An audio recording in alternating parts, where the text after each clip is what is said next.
Hey everyone, welcome to Gossify. Let's talk about Munmun Dutta, जिनके around internet पे काफ़ी बड़ी नैरेटिव बिल्डिंग चल रही है। सोशल मीडिया पे इस पॉइंट पे ये बोला जा रहा है कि वो एक्सट्रीमली एरोगेंट हैं, इग्नोरेंट हैं और उनके को स्टार तनुज, जो तारक मेहता के उल्टा चश्मा में अय्यर का रोल प्ले करते हैं, उन्हें वे बिल्कुल पसंद नहीं करती। मेन र्यूमर ये फैलाया जा रहा है कि मुनमुन उनका डार्क स्किन टोन की वजह से उन्हें हेट करती हैं। कुछ वायरल क्लिप्स भी सर्कुलेट हो रहे हैं जहाँ उन्हें ये क्लेम किया जा रहा है कि मुनमुन सेट और इवेंट्स पर तनुज को इग्नोर करती हैं, उनके साथ फोटोज क्लिक नहीं करवाती और स्टेज से अब्रप्ट एग्जिट ले लेती हैं। तो आज इस एपिसोड में हम इस सारे viral claims, behind the scenes, realities और इस पूरे इंसिडेंट के सच को ब्रेक डाउन करेंगे। सबसे पहले बात करते हैं उस फेमस नो टच पॉलिसी की, जिसे शूटिंग के दौरान मुनमुन दत्ता ने अप्लाई किया था। जो लोग शो देखते हैं उन्हें पता होगा कि बबीता जी और अय्यर एक मैरिड कपल का रोल प्ले कर रहे हैं। 2010 के आसपास ये र्यूमर हर जगह फैलना शुरू हुआ था कि दोनों एक्टर्स आपस में एक दूसरे को टॉलरेट नहीं करते। ये र्यूमर तब से स्टार्ट हुआ जब मुनमुन ने शो डायरेक्टर्स के सामने क्लियर डिमांड रखी थी कि ऑन स्क्रीन हस्बैंड होने के बावजूद शूटिंग के दौरान कोई फिजिकल टचिंग या एक्सट्रीम क्लोज प्रॉक्सिमिटी सीन्स नहीं होंगे। गॉसिप पेजेस ने इस पॉइंट को उठाकर तुरंत एक फेक नैरेटिव बना दिया कि मुनमुन ने ये पॉलिसी तनुज के डार्क स्किन कलर के होने की वजह से रखी है। पर रियलिटी क्या है? जब 2008 में शो की शूटिंग शुरू हुई थी, तब तनुज भी मुनमुन के लिए उतने ही स्ट्रेंजर थे जितने भिड़े या पोपटलाल का रोल प्ले करने वाले एक्टर्स। ये बाउंड्री हर सिंगल मेल एक्टर के लिए सेट की गई थी, किसी स्किन टोन के बेस पर नहीं। एंटायर सेट पर सिर्फ दिलीप जोशी जेठालाल उनके पुराने फ्रेंड थे, जिन्होंने पहले ही एक शो में साथ में काम किया था उनके साथ, और दिलीप जी ने ही मुनमुन को इस रोल के लिए कास्टिंग टीम को रिकमेंड किया था। अब यहाँ एक ये बेसिक क्वेश्चन उठता है कि अगर कोई फीमेल एक्ट्रेस बिना किसी को टारगेट किए अपनी पर्सनल बाउंड्रीज ड्रॉ कर रही है, तो उन्हें विलेन पोर्ट्रे करना क्यों स्टार्ट कर दिया जाता है? शो की मेन स्टोरी लाइन इस एंगल पर बेस्ड थी कि जेठालाल मैरिड होने के बावजूद बबीता जी के अराउंड इंटरेस्टेड रहते हैं। अर्ली ईयर्स में ये एलिमेंट भी ज्यादा प्रोमिनेंट था। स्क्रिप्ट मिलते ही मुनमुन भी समझ लिया होगा कि उनके कैरेक्टर को ऑब्जेक्टिफाई किया जा रहा है।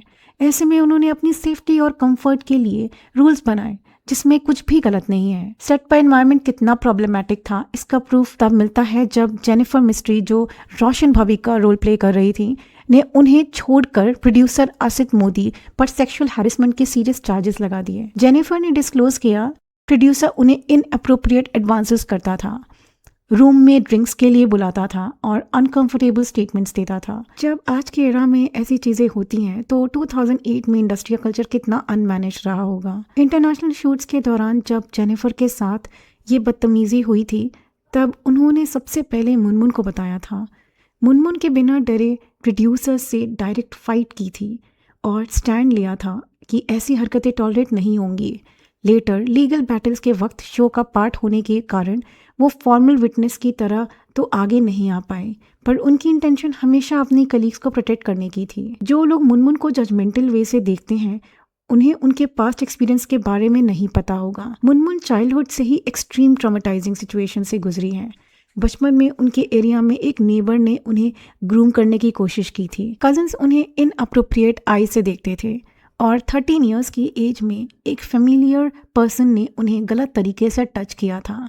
उनके ट्यूशन टीचर ने उनके अंडरगारमेंट्स के अंदर हाथ डाला था और पब्लिक स्पेसेस में उन्हें ग्रोप किया गया था। जब कोई इंसान बचपन से ही अडल्ट के थ्रू ऐसे ट्रॉमेटिक इवेंट्स फेस करता है, तो वो लाइफ में नेचुरली एक्स्ट्रा कॉशियस और डिफेंसिव हो जाता है। इसके अलावा इंडस्ट्री के इनिशियल फेज में मुनमुन और एक्टर अरमान कोहली को डेट कर रही थी। अरमान एक्सट्रीमली अब्यूजिव इंडिविजुअल था। एक होटल स्टे के दौरान अरमान ने मुनमुन पर फिजिकली असॉल्ट किया था।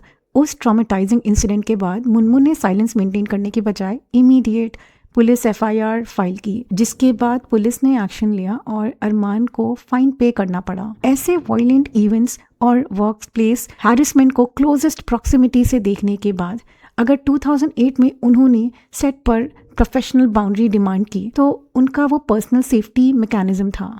इवन स्क्रिप्ट्स डिमांड के टाइम अय्यर और बबीता जी के बीच भी ओकेजनल हग्स शूट हुए हैं, पर मुनमुन की बॉडी लैंग्वेज हमेशा पर्सनल स्पेस प्रोटेक्ट करने की ही रही है। मुनमुन पर क्लासिस्ट होने और लो स्टेटस वाले लोगों को डिमीन करने का ब्लेम भी लगाया गया है, जो कम्प्लीटली फेक प्रूव होता है। तारक मेहता के edited behind the scene movement में दिखाया गया था कि मुनमुन सेट के स्पॉट दादास के किचन में साथ खुद किचन में चाय बना रही थी। जब किसी ने रैंडमली कैमरा एंगल टर्न करके पूछा कि वो क्या कर रही हैं तो उन्होंने सिंपली बोला कि वो चाय बना रही हैं और एरिया अनक्लीन होने की वजह से उसे रिकॉर्ड ना करने को कहा। उन्होंने स्पॉट दादास के साथ टाइमिंग स्पेंड करने में कोई हेजिटेशन शो नहीं किया। उनके लेट फादर भी medium to dark skin colour range में ही थे, तो स्किन टोन के बेस पर हेट्रेड फैलाने की एक्यूजेशन का कोई लॉजिकल बेस नहीं बनता। अब बात करते हैं एक वायरल क्लिप की जहां पर यह क्लेम किया गया है कि उन्होंने तनुज को इग्नोर किया। स्टेज पर तनुज और मुनमुन पास्ट 18 ईयर्स के साथ काम कर रहे हैं।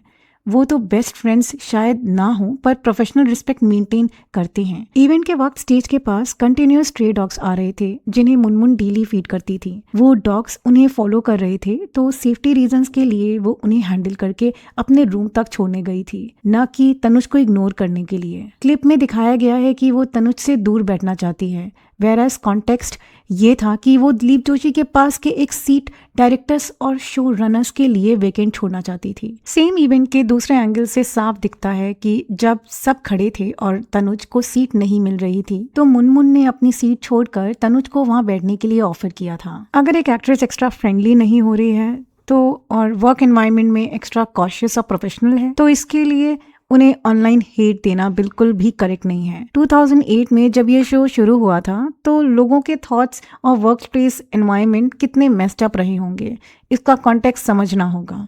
सिवियर ट्रॉमा और अब्यूज फेस करने के बाद अगर कोई अपनी पर्सनल बाउंड्री बनाता है उसको विलीफाई करना नहीं चाहिए। आउट ऑफ कॉन्टेक्स्ट क्लिप्स को वेपनाइज करके किसी भी इंडिविजुअल पर टॉक्सिक टैग लगा देना बहुत ही इजी है, पर जब एक actress extreme past trauma, physical abuse और इंडस्ट्री में ऑनगोइंग हैरेसमेंट के बीच एक स्ट्रिक्ट प्रोफेशनल लाइन ड्रॉ करती है तो उसे एरोगेंट कहना कम्प्लीटली अनफेयर है। 2008 के एरा से लेकर आज तक वर्क प्लेस सेफ्टी और कंसेंट एक बेसिक नेसेसिटी है और बाउंड्री ड्रॉ करने के लिए किसी आर्टिस्ट को विलीफाई नहीं करना। आपके इस पूरे नैरेटिव और वायरल क्लिप्स पर क्या स्टैंड है कमेंट सेक्शन में ज़रूर बताइए। और अगर आपको ये वीडियो पसंद आई तो लाइक करें और गॉसिफाई को सब्सक्राइब करना मत भूलिए for more some interesting stories. मिलते हैं अगले वीडियो में। Till then take care and stay curious. Bye.